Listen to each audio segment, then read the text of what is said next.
director of authority, being the new boss and everybody else like that. I like the matches he set up. Everything from having the rematch that's going to take place this coming Monday or this coming Thursday with Samoa Joe taking on Magnus for the TNA World Heavyweight Championship. And obviously there's a little bit of a twist to it because on one side of the corner you've got Abyss who's going to be on Magnus' side, and on the other side you have Eric Young, who now, in my opinion about Eric Young, and I'm going to say this for the record, for years Eric Young he's always been a great talent in every way possible, but he was always considered a clown. He was always considered the funny guy. He was never really serious about anything. But then the whole thing with Abyss and the whole thing, about him transforming Joseph Park, which, by the way, and I'm going to say this for the record right here, right now, I am glad that Joseph Park is gone. We really don't need that character around here anymore, okay? We need Abyss, and that's what we got. Thank you very much. Now, Eric Young went from being a silly gimmick to being serious, and I like it. This is the way it needs to be. Eric Young, as far as I'm concerned, needs to continue this vibe and needs to continue to be around top superstars. He's been around the business for 10 years already. And to me, he's someone that should have been tag team champion, should have been probably a world champ. Well, I may be scratching the surface a little bit, but I've always thought that Eric Young should have had a whole lot more in TNA, and he's getting that, and that is awesome. I love it.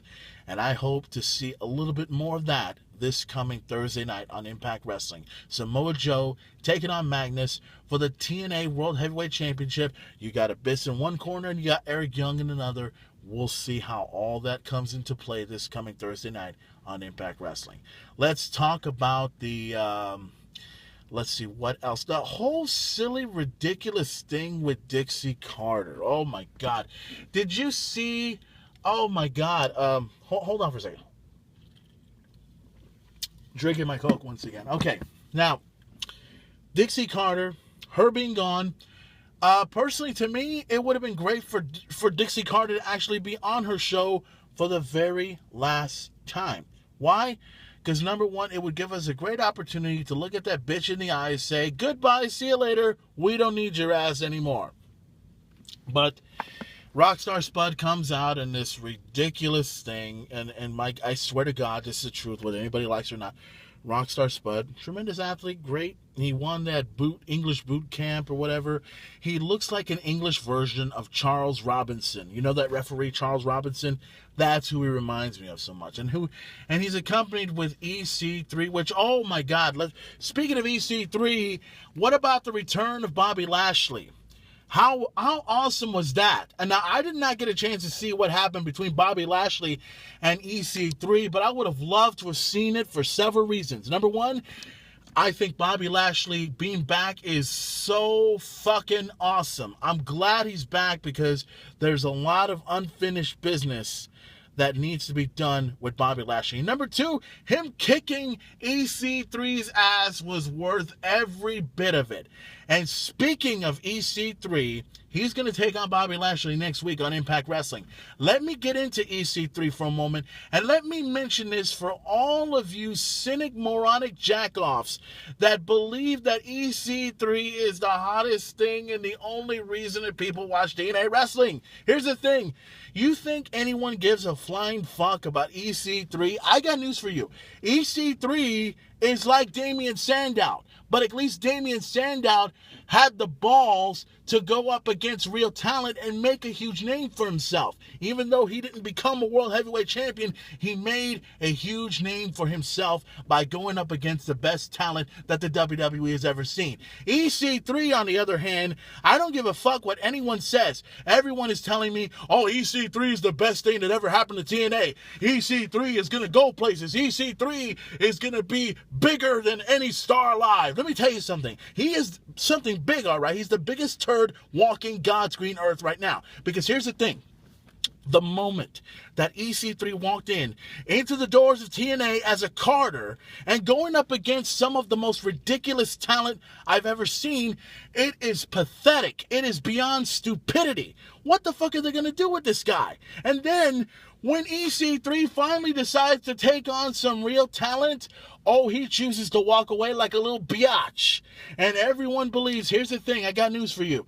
EC3 did not beat Sting. I don't give a fuck what anybody says. Sting will whip his monkey ass all over the fucking place. That's my opinion. And let me also say this. He may think that he eliminated Kurt Angle. He may have injured his leg in every way possible. Okay, fine. But let me tell you something. Kurt Angle is a machine. Kurt Angle is a cyborg. Kurt Angle is a great wrestler. Unlike EC3, he ain't fucking shit. EC3 is full of fucking shit. I'm mentioning this, and I know everybody is going to agree with me on this because, look, I don't give a damn about what anyone thinks about what he is. He still hasn't proven anything to me yet, okay? Not a damn thing. And unless he actually beats somebody in the middle of the ring decisively, I still think he fucking sucks, okay? EC3 fucking sucks. And to all of you other cynics that are going to say, you know, Furman, you're going to regret saying that. You know what? There's a lot of other talent that would have been great, and look where the fuck they're at right now. Obviously, they're not working for WWE anymore, are they? EC3 is the biggest joke, and I'm so glad that I'm going to be there to see him get his ass kicked by Bobby Lashley this coming Thursday. Oh, I cannot wait. That's going to be the fucking shit. I can't wait. I'm going to have me a can of beer and a shot of whiskey or a shot of fucking Jaeger when that shit happens. I swear to God. Now, let's see. We've covered everything from the WWE. We've covered everything from TNA Wrestling Impact, obviously. Oh, and speaking, let me see.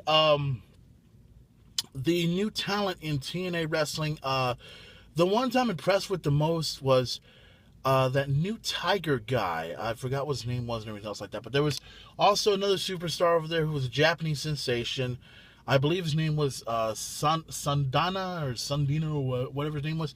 But, man, I saw this team, and they took on the Bromance, and they beat them in the middle of the ring, which, by the way, that's also another tag team that has got to go, I swear to God. The Wolves need to be against the Bromance one more time and take back those tag team titles because, God damn it, the Bromance, they are also another epitome, another example, just like EC3. They may look flashy, they may look all good and chiseled and buffed out, but here's the thing, bro, you can't wrestle. Here's the thing, bro, you don't mean shit in this business. So as far as I'm concerned, I hope that the Wolves become the next tag team champions for the second time. Eddie Edwards and Davey Richards, those are two talented men. I don't give a fuck what anybody says. The moment I heard that they were coming to TNA, I said, holy fucking shit, you got some real good talent that's coming in that's going to take TNA to the next level. These guys are going to take tag team to the next level. I got news for you. Whether you like it or not, the Wolves are the hottest thing going in all of TNA, and the Bromance, you might as well go ahead, get that turtle wax, and get all those belts shined up, because sooner or later, those belts are coming back to the Wolves, and there's not a damn thing you can do about it. Now, let me also address this one thing. Holy fucking shit, I need a beer right now, and I got a Coke in my hands. Holy shit. My God, drinking. My God. Anyways, let me talk about something that was very interesting on TNA. The reunion. Seeing Angelina Love over there was, oh my God. First of all, she is sexier than ever before. And the whole thing with Velvet Sky, when it came up, Velvet Sky was very, very surprised about that.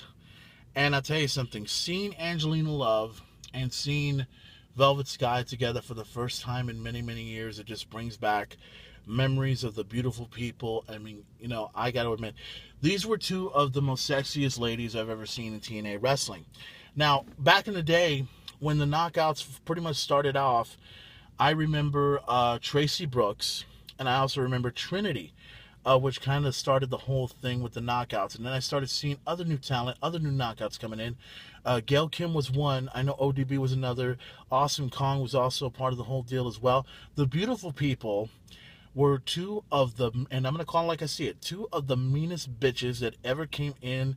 They were like Lay Cool of Michelle McCool and Layla. But the beautiful people pretty much became what the knockouts are.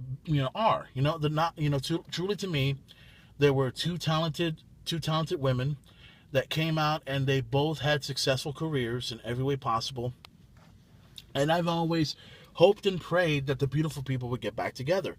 But there have been a few setbacks in every way possible. And then the last time we saw Angelina Love was in 2010. And I think I know what happened with Angelina Love, which, I'm not going to say anything, but I'm just glad that he is now in the WWE, brother.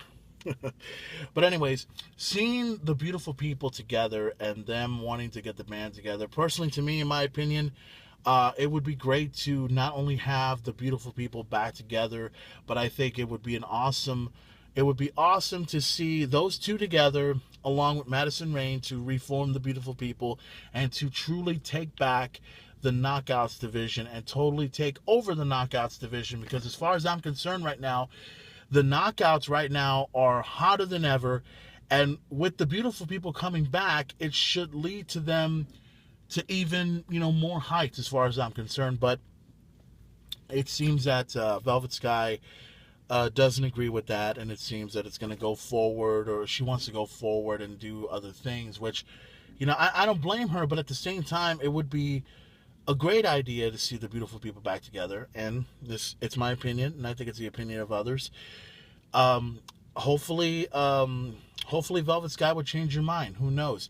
I just hope we don't see a feud between Angelina Love and Velvet Sky, because if that happens, then that just tears any chances of the Knockouts being badass. Don't get me wrong, the Knockouts are great right now. I mean, they're good at what they do, but having the beautiful people together would be something special, and it'd be something very, very cool to watch. And to most of the fans that are becoming fans of TNA Wrestling that have never heard of the beautiful people, I suggest you check it out, because believe it or not, these two women not only knew how to wrestle, they were beautiful, they were gorgeous, and they were mean. They were very, very mean back in the days of TNA Wrestling. So I hope the beautiful people do get back together in the near future. Now that's going to pretty much do it for TNA Wrestling. I can't wait to see Impact Wrestling this coming Thursday. I can't wait to see Raw this coming Monday night, and I can't wait to see it. It's going to take place live in San Antonio, Texas.